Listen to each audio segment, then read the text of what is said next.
Welcome into the Tennessee Pro Football Podcast. Blaine, Kellar, the Titan insider Terry McCormick, and producer Mark Rogers. Joining you, a few firsts and an all-important second is the topic of discussion today. The Titans winning their second game of the season, 31-29 in snowy Cleveland. Terry, they tried to give this one away as they have all season long, but the Titans are winners again.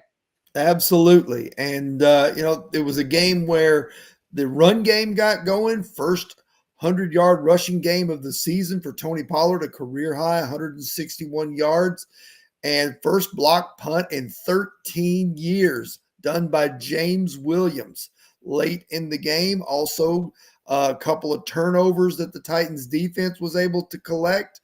And still, Shedeur Sanders nearly brought the Browns back and forced overtime. Had his coach not been so bent on going for two and drawing up something in the dirt on the last play, going for two, might have been an overtime game. Other firsts for the Titans, first 30-point game of the season for Tennessee. First opening drive touchdown of the season. Been waiting months for that one. First defensive back interception since the season opener. The Titans found a way to get back into the right columns in all three phases. We're going to get into all of that and some interesting Cam Ward comments on the other side of this break. But first, let me tell you about our friends at the Mint Gaming Hall. Circus Sports, the largest sportsbook in Kentucky, is now open for business at the Mint Gaming Hall in Franklin, Kentucky. With an 80-foot sportsbook screen and stadium-style seating, the Mint is the place to be for college football fans. Bowl season, the college football playoff coming up, the NFL and the NBA. Circus Sports and the Mint are proud sponsors of our show. You're watching the Tennessee Pro Football Podcast on Main Street Media Television.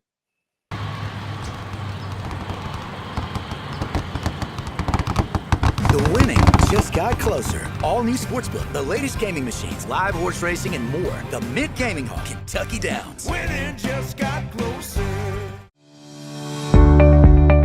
When I think of Delta Dental now, it's really their core values. It's the volunteerism, it's the giving back. Delta Dental gives us 10,000 toothbrushes. So twice a year, we have these children that are going home with food that may not have weekend food, and they're also getting a toothbrush. The best partners are the ones that truly do impact the community together, and I don't think there's a better example of that than our partnership with Delta Dental. He shoots, and he scores!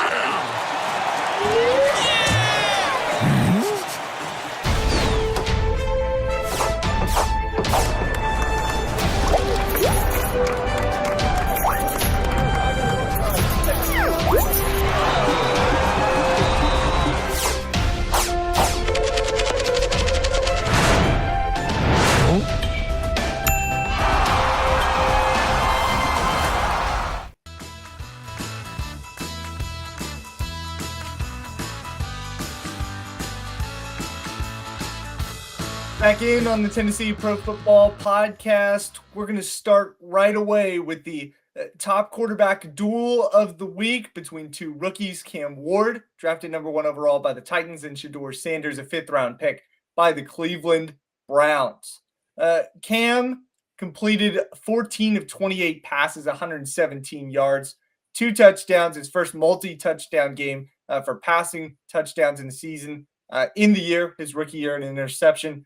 Shedeur on the other side, 23 of 42, 364 passing yards and 3 passing scores. He also rushed for a touchdown. Terry, you asked Cam a question after the game, how much he needed this win after a 1-11 start by the Titans and by Cam Ward. Here's his response. How much did you need this personally? Just, I know it's a team game, but how much did you need this to get another win and get going? I really didn't need it. I treat the wins the same. I treat the losses the same. It's always something that I have to do better. It's a lot of plays that I missed out there just from not giving my receivers a chance. And I wake up tomorrow, I'm going to do the same thing I did last week, try to get better. Yeah, I was trying to intro that to ask Terry just kind of what you were thinking out of Cam Ward's comments, his response there after they picked up a win in Cleveland despite his not so great numbers. Yeah, and I think, this is a team that's been starved for wins. There were guys all in the locker room, Cedric Gray, Jeffrey Simmons, Peter Skoronsky, all kinds of guys in the locker room talking about just how good it felt to win a game for the first time since week 5. So you're talking about that was week or game number 13.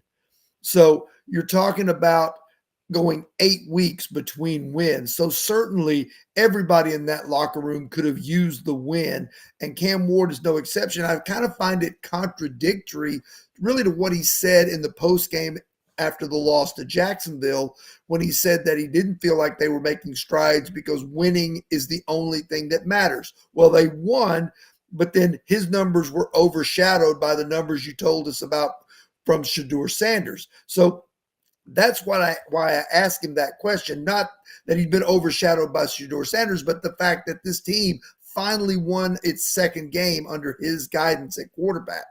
And he seemed really kind of disappointed more with the way he played rather than enjoying the win that was there for a franchise that wins have been few and far between for the last 3 or 4 years. It's something you mentioned before we got started here, is that there's not a guarantee that the Titans win another game the rest of the way. So Cam Ward should kind of soak this in, soak it up, just as the other Titans did in the locker room. Another comment that was kind of interesting out of the number 1 overall quarterback said winning hides things, talking about himself personally and with the team. Well, things are kind of out in the open for the Titans at this point. You're 1-11. Nothing is hidden. And I guess you can kind of admire the fact that he's trying to just see this team stack things and get better and grow, because that's probably what he would say that the genesis of his comments were there. But at the same time, you've got to try to enjoy a little glimmer of hope here in a season that's been lost for months. Right. Show us that you're human. I mean, we even saw it, last year from Brian Callahan when they ended a long losing streak and they won a game. I think maybe it's either the New England game or the Houston game. I don't remember which one it was, but you could see the sense of relief from him that they had finally put another game in the win column. And and it showed the human side of why these guys go out and do this. And I get that Cam Ward, is one of the things that the Titans liked about him when they selected him was that he's always cool under fire. But sometimes it's okay to let your emotions show, especially for a team that really, really needed something good to happen and got it yesterday. I guess the one thing that I would say, adding to this is the fact that all season long, the Titans have needed the run game to get going. They've needed the defense to get takeaways for them. They've needed big plays from special teams in order to try and win. They got all of those things yesterday. Cam Ward has to know that he's not in this by himself. He's got to be able to count on other aspects of the game, because that's the only way this Titans team is going to win games is, for the entire team to contribute. And just because his contributions were minimal, even though he did have 2 touchdown passes for the first time, he was, after the opening drive, he was 4-4 for 48 yards and looked to really be off to a blazing start. After that, 10 of 24 for 69 yards. Yeah, and the interception in that too, what could have been costly off of a Titans big play against Cleveland, poor punt from the Browns, gets him in plus territory. Then Cam throws the interception there. That was costly. And we brought up the stats between Cam and Shedeur. Obviously, 2 of the more prolific quarterbacks coming out of their class. Cleveland is surrounded by a lot of young playmakers like the Titans, but the Browns have kind of guys that have stood out a little bit more to this point. You can give credit to Chim Dike on the Titans side, but there are guys like Quinshawn Judkins. There are guys like Harold Fannin playing and contributing in major ways for the Browns at this point. When you look at these 2 stat lines, Terry, how much can you chalk up to that supporting cast that Shedeur has compared to the one that Cam Ward's dealing with at this point? Well, he certainly has a lot more to offer at skill positions, like you mentioned, Fannin. That's not even that you didn't even mention Jerry Jeudy and Isaiah Bond, both of whom are probably better than any receiver that Cam Ward is throwing to. Plus, there is the big factor, and this is something that we'll get to later when we get into our stock report, but the Titans were also dealing with the Myles Garrett factor, and they did a very, very good job of keeping him contained for the most part. Only one sack when most people thought he might get 4 or 5 against the Titans tackles, but they had a good game plan there, and Cam Ward executed that part of the game plan pretty well. So I think even though the statistics, are tilted heavily in favor of Shedeur Sanders, who threw for 3 times more yards than Cam Ward did, Cam Ward, for the most part, executed the Titans' game plan and did it well enough for this team to win because he got help in other phases of the game. Talking about those other phases and the history side of it, Myles Garrett was on the brink of the all-time sacks record, but the Titans made more history than the Browns did yesterday, talking about that blocked punt that James Williams had, first for the franchise since 2012 when Tim Shaw did it. Bones Fossil called his shot not too long ago. He said, we're trying to break that record. And lo and behold, they did so in Cleveland. Yeah, and they've done a number of good things on special teams. I don't know where the Titans are going to go and who they're going to wind up with as their next head coach, but I would say that part of the deal needs to be that Bones Fossil needs to heavily be considered to be retained by the next staff, because we have seen, of all the things that have gone wrong for this Titans team this year on offense, on defense, they've gone backwards even from the disaster that was last season. In most areas, special teams has been a major, major upgrade. You've seen Chim Dike emerge as one of the more dangerous kick returners in the league. Already has 2 punt returns for touchdowns. And then to erase the stigma of not having blocked a punt in 13 years. So this special teams unit is getting things together. Major kudos to Bones Fossil and what he's done with that group. Yeah, I was going to say the same thing, that if there is a coordinator to retain or an assistant coach to retain from this staff, it's special teams coordinator Bones Fossil at this point. Denard Wilson's making a case for it too, with how he's done things through the past few weeks with a skeleton crew, especially in the secondary. Marcus Harris, the rookie, recovered a fumble. Key takeaway by the Titans there. Xavier Woods had the interception first, as we mentioned, since the season opener. Know that Shedeur kind of picked him apart there in those last 2 drives, but up until that point, they were pitching a second-half shutout. Yeah, absolutely. There were lulls for the Browns in the course of that ball game as well, but Shedeur did get hot at the end against a Titans defense that was kind of gassed, and then he also, took advantage of, the coverages, because like you mentioned, this is a patchwork secondary. You've got a rookie in Marcus Harris. You've got, Darrell Baker, who's been a fill-in starter all year long, in terms of what this team is doing. And then behind those two, you really don't have a whole lot at all in terms of, what you're doing there in terms of experience. So to me, you do put a little bit of an asterisk by it, but you got to give credit where credit's due. I'm just going to go ahead and admit this right here. I was not a fan of Shedeur Sanders coming out of the draft. I thought he was overhyped. I thought he was, a guy who would struggle in the league. But on Sunday, he proved me wrong. He proved that he belongs in the NFL as a quarterback and perhaps as a starter. I thought that was obviously his best game by far, but really down 2 scores in the later stages with less than 5 minutes left. He leads them to back-to-back touchdown drives. And maybe the only reason they don't send this game to overtime is because Shedeur Sanders is off the field on that 2-point play. Yeah, I don't understand what Kevin Stefanski is doing there on either of the 2-point tries. Kick the 1 point, send the game into overtime, give yourself a chance to win it.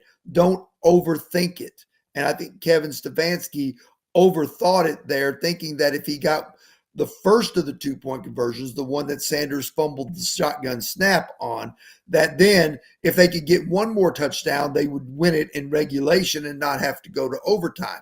But when you fail on that first one, it puts all the pressure on the second one to convert it. And I get it. The conversion rate 2-point conversions in the league is 53, 55%, something like that. So you should get 1 out of 2. But when you go 0 for 2, it costs you the ball game. How much do we give credit to the offensive line? How much credit do we give to Tony Pollard for the rushing performance that the Titans put on yesterday? Seemingly came out of nowhere with how that trend had been going the last few weeks. I think it's a collective credit there. I think a lot of us thought Tony Pollard maybe was finished as a Titan or finished, as being a starting running back in the league. But he showed yesterday with 2 long touchdown runs, including a 65-yarder, which is the Titans' longest play of the season this year, that he still has plenty of gas left in the tank. And then the offensive line, not only did they contain Myles Garrett in the pass game, the first time this year that Cam Ward has only been sacked once in a game. And some credit goes to Cam Ward because the thing that they drilled into him throughout the week, you could see, was find your first read, get the ball out of your hands quickly every chance you get. So they did that, and he was able to execute that. So to me, the offensive line gets a lot of credit because it was one of their better performances. And I'm going to give a little shout out right here. A big change. Lloyd Cushenberry, I don't know if it's the injury or what it is, but his play has not been, up to the level that the Titans have expected for the most part of this year. Corey Levin comes in, plays center position. He had held the job of filling in while, all through training camp while Cushenberry was healing up from the Achilles. But Corey Levin getting it done in the middle of that line. And right now, they're a better run blocking team with Corey Levin on the field than they are with Lloyd Cushenberry. I wouldn't say it was necessarily what people were expecting at the start of the year when it came to this Titans offensive line, but people thought that this team was going to be able to run the football with the 5 or so guys that they had on the line of scrimmage. Corey Levin, like you said, had a couple of good blocks.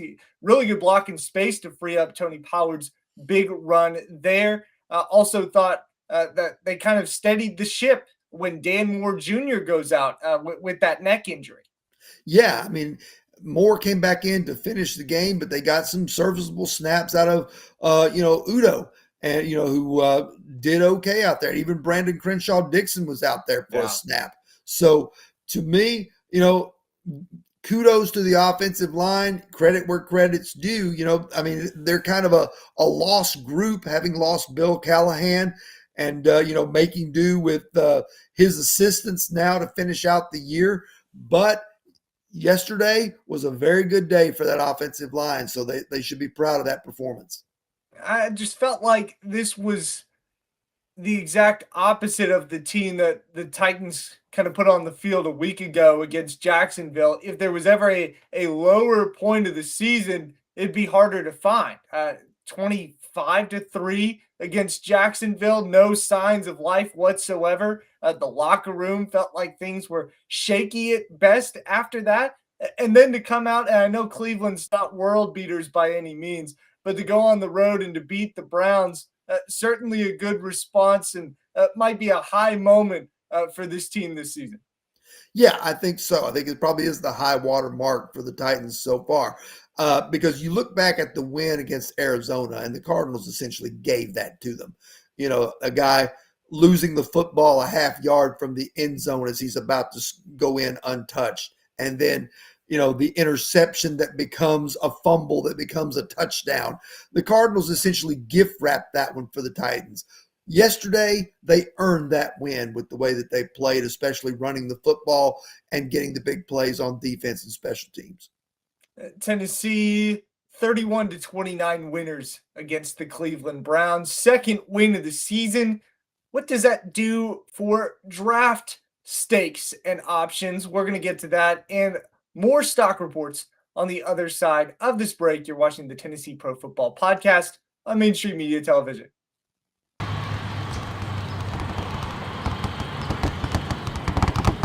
The winning just got closer. All new Sportsbook, the latest gaming machines, live horse racing, and more. The Mid Gaming Hall, Kentucky Downs. Winning just got closer. He shoots, and he scores!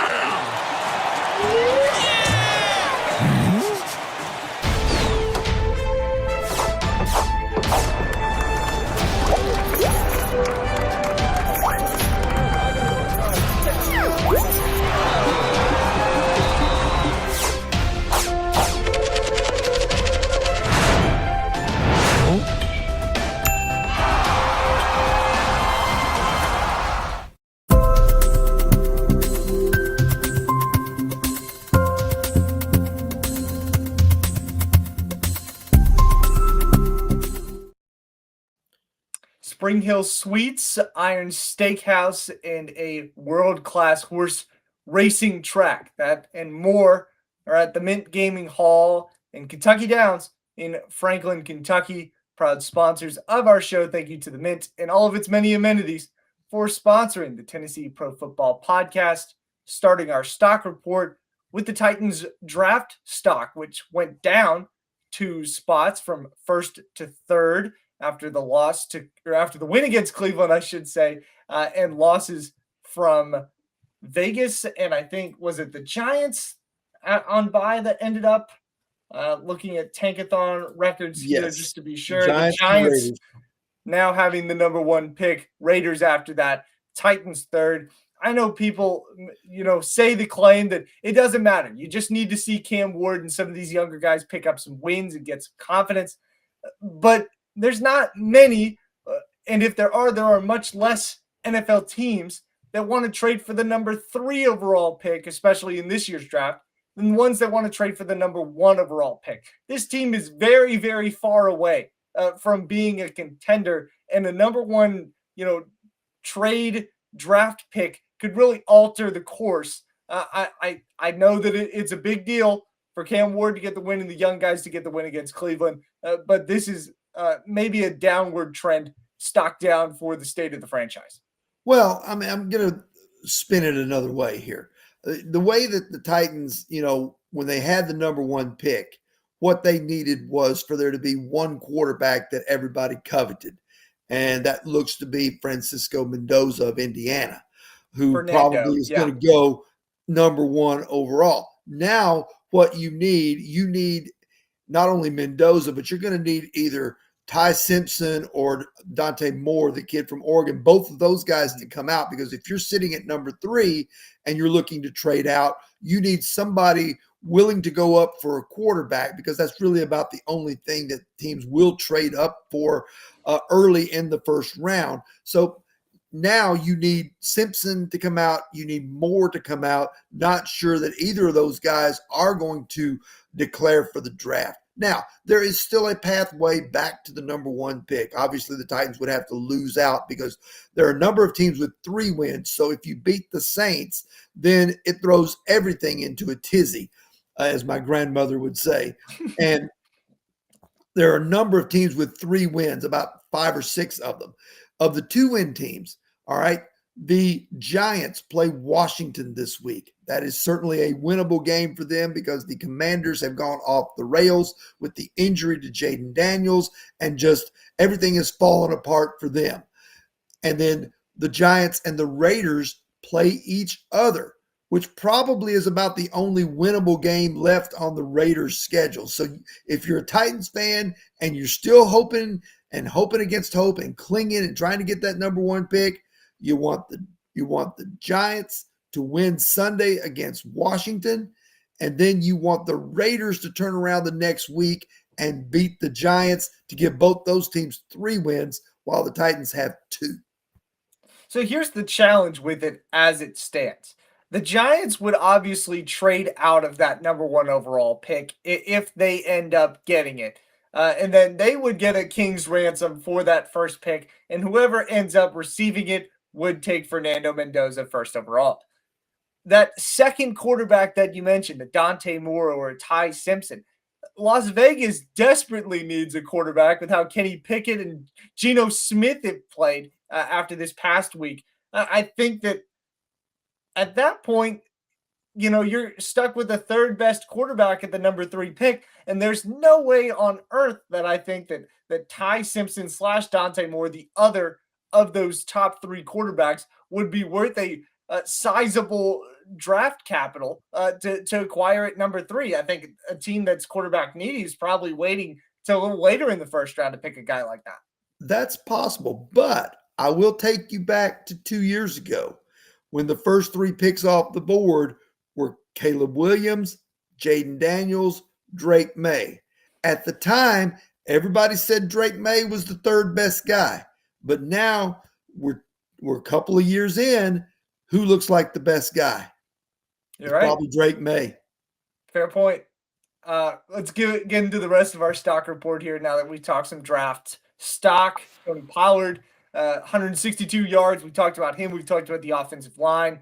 Most yards by a Titans running back since 2022, Terry. Is that right? Since Derrick Henry went off for about 230 against Houston as part of a 300-yard rushing day that the Titans had. Turn back the clock, Tony. I thought that was a really impressive performance by him. You had seen a couple of plays in a row that he had done well in previous weeks, but then it just kind of fizzled out. Yesterday was a complete performance on his part. Really was. And I'm going to give a stock up to the offensive line and especially the tackles, because we beat on these guys for the last 3 or 4 years is because they've just been getting quarterback after quarterback demolished, from Ryan Tannehill to Malik Willis to Will Levis to Cam Ward.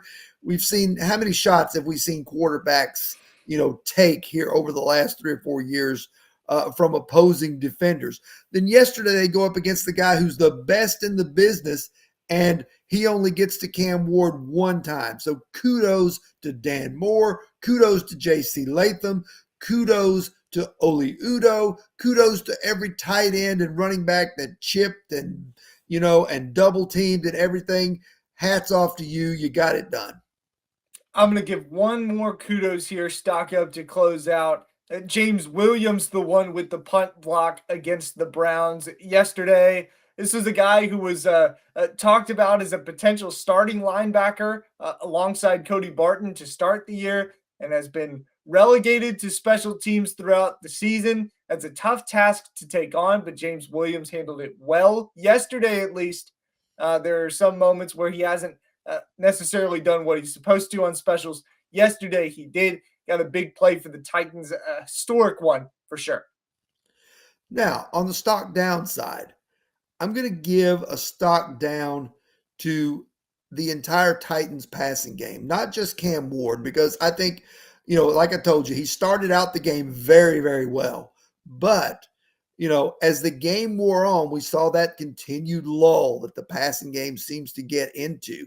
And, it's not just Cam Ward, because he should have hit Chimdike on that long pass. If that ball's on target, that might be a touchdown for the Titans. But another play where he puts the ball right on the money to Van Jefferson with a defender in his face on 3rd and 8, and Van Jefferson can't come up with the football. Come on, Van, you got to do it.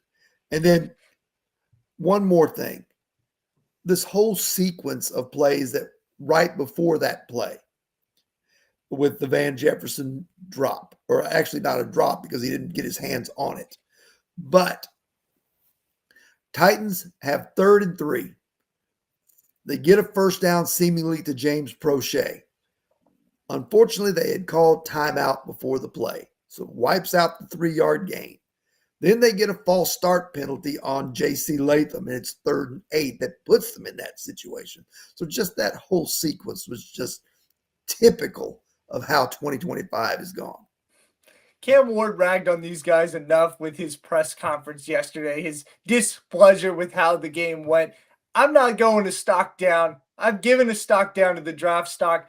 Titans won. Let's keep it stock up to finish things out. Thank you for tuning into the Tennessee Pro Football Podcast. Stay tuned for our coverage of the Titans at the Niners next week. We'll see you then.